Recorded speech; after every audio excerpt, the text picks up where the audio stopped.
Hello प्यारे बच्चों, welcome back to organised knowledge channel. और आज की जो वीडियो है स्टूडेंट्स, उसमें हम डिस्कस करेंगे worksheet number 2 for class 7th सामाजिक विज्ञान की। बच्चों ये वर्कशीट है जो आपके लिए 16 जुलाई 2021 के लिए शेड्यूल की गई है। आज की वर्कशीट बच्चों काफ़ी इजी वर्कशीट है जिसमें आप उपग्रह के बारे में समझोगे। वर्कशीट शुरू करने से पहले बेटा प्लीज़ चैनल को सब्सक्राइब कर लीजिए एंड बेल आइकन को भी प्रेस कर लो ताकि आपको आने वाली हर वीडियो की नोटिफिकेशन वो आपको मिलती रहे। आज की वर्कशीट को शुरू करते हैं। जिस प्रकार सभी ग्रह सूर्य के चारों ओर चक्कर लगाते हैं, उसी प्रकार कुछ खगोलीय पिंड ग्रहों के चारों ओर चक्कर लगाते हैं, जिन्हें क्या कहा जाता है? जिन्हें उपग्रह कहा जाता है। देखिए ये क्या है? सूर्य। ये जो है सूर्य के चारों ओर ये जो है क्या है? ये ग्रह चक्कर लगा रहा है। मान लीजिए ये हमारी पृथ्वी है, ठीक है। ये सूर्य के चारों ओर चक्कर लगाती है, सभी बच्चे जानते हैं। अब जिस तरह सूर्य इसके चारों ओर चक्कर लगाती है, जो चंद्रमा है वो हमारी पृथ्वी के चारों ओर चक्कर लगाता है। तो सूर्य के चारों ओर जो चक्कर लगा रहे हैं वो हो गए ग्रह, और ग्रह के चारों ओर जो चक्कर लगा रहे हैं वो हो गए उपग्रह। अब देखिए उपग्रह दो प्रकार के होते हैं। एक होता है प्राकृतिक उपग्रह, जैसे चंद्रमा हमारी पृथ्वी का प्राकृतिक उपग्रह है। दूसरा होता है मानव निर्मित उपग्रह। मानव निर्मित जो है यानी जो हम मानव उपग्रह बनाकर जो पृथ्वी के चारों ओर चक्कर लगाने के लिए भेजते हैं। नेक्स्ट देखिए, चंद्रमा जो है वो पृथ्वी का एकमात्र प्राकृतिक उपग्रह है, ठीक है। चंद्रमा पृथ्वी का क्या है बच्चों? एकमात्र प्राकृतिक उपग्रह। अब देखिए इस चित्र में आपको ये भी बताना है, सूर्य, पृथ्वी और चंद्रमा को नामांकित करना है। तो ये तो हो जाएगा सूर्य, ये हो जाएगी पृथ्वी, और ये हो जाएगा चंद्रमा। ये कौन है? चंद्रमा, ठीक है।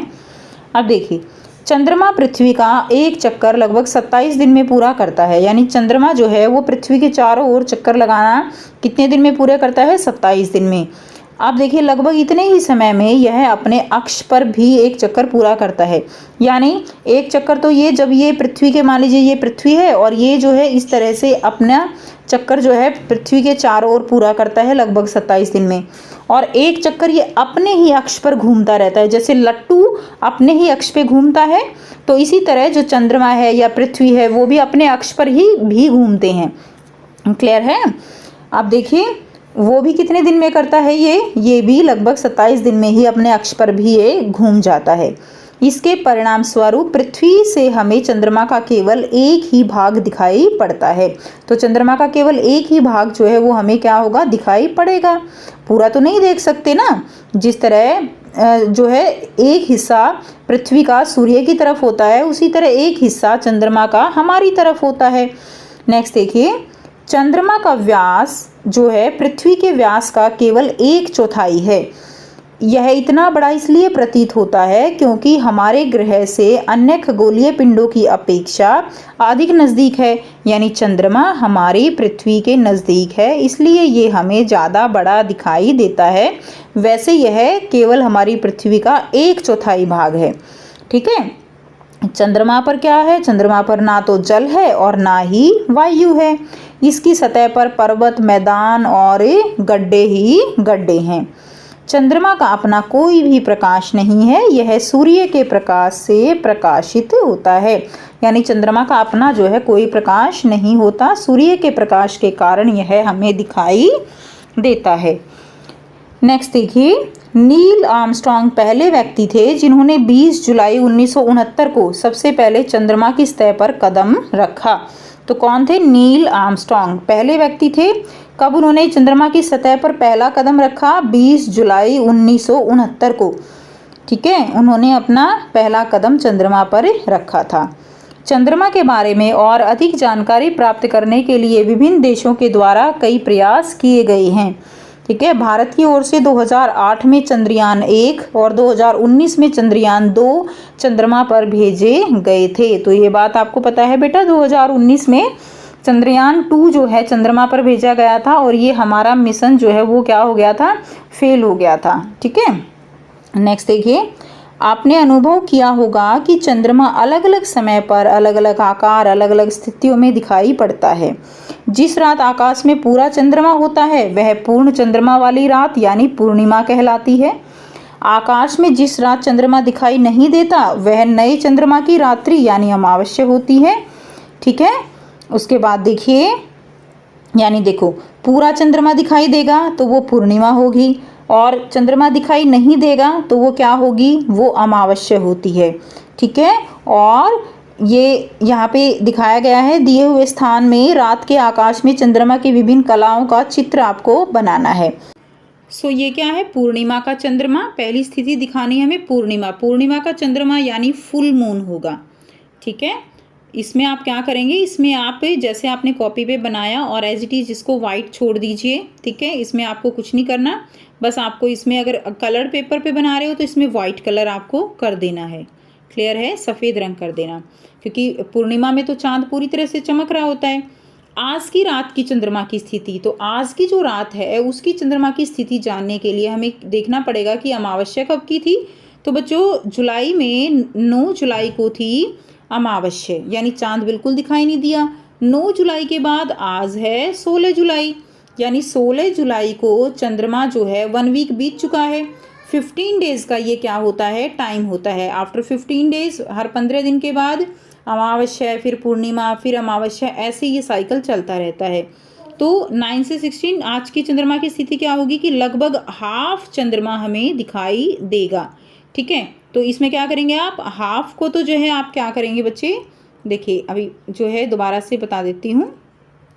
इसमें आप ऐसे बनाएंगे, हाफ को आप ब्लैक कर देंगे। ठीक है, और हाफ को आप जो है वाइट छोड़ देंगे। क्लियर है, ये कैसा रहेगा, ये वाइट रहेगा। तो ये हो जाएगी आज की रात की चंद्रमा की स्थिति, जब चांद हमें लगभग आधा दिखाई देगा। नेक्स्ट देखिए, अमावस्या का चंद्रमा, जब हमें चंद्रमा बिल्कुल दिखाई नहीं देगा, इसमें आप क्या कर देंगे, इसमें आप ब्लैक कलर कर देंगे, क्योंकि इस दिन तो चंद्रमा हमें बिल्कुल भी दिखाई नहीं दे रहा है। ठीक है, तो ये हो जाएगा अमावस्या का चंद्रमा। तो इस तरह से तीनों की तीनों पोजीशन जो है आप यहाँ पर बना देंगे। गतिविधि 1 है, जुलाई के महीने में किस तारीख को पूर्णिमा है और किस तारीख को अमावस्या है, पता लगाइए। तो देखिए, अभी मैंने आपको बताया जुलाई के महीने में 9 जुलाई को क्या थी, अमावस्या।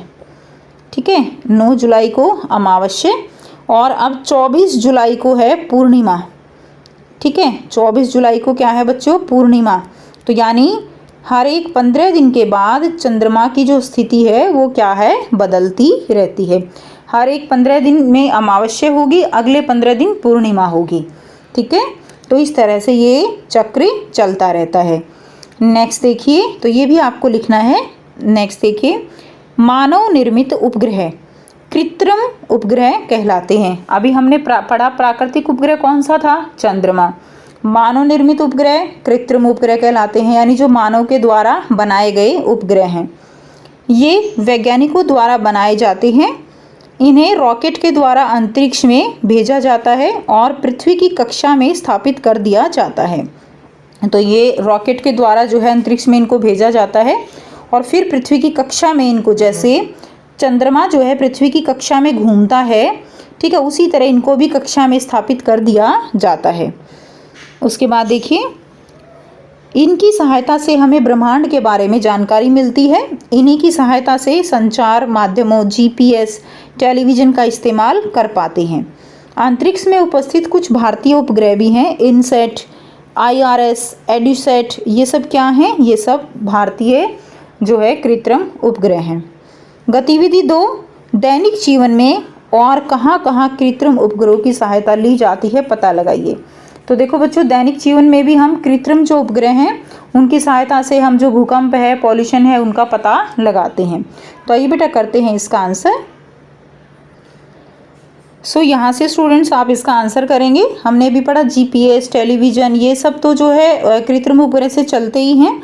इसके अलावा मौसम की भविष्यवाणी, यानी बारिश होगी, बर्फबारी होगी, तूफान होगा, वो यहाँ से पता लगाया जाता है। उसके अलावा देखिए, कृषि की निगरानी, ठीक है, यानी फसल रोग, फसल की विफलता, इसके बारे में भी कृत्रिम उपग्रहों से पता लगाया जा सकता है। सो ये थी स्टूडेंट्स आपकी आज की बेटा एसएसटी की वर्कशीट। आई होप आप सब बच्चों को ये वर्कशीट क्लियर है। कोई भी डाउट है तो आप कमेंट सेक्शन में कमेंट करके पूछ सकते हो। वीडियो अच्छी लगी तो लाइक कर दीजिए, शेयर कर दीजिए और चैनल को सब्सक्राइब कर लीजिए। So thanks for watching. मिलते हैं नेक्स्ट वीडियो में।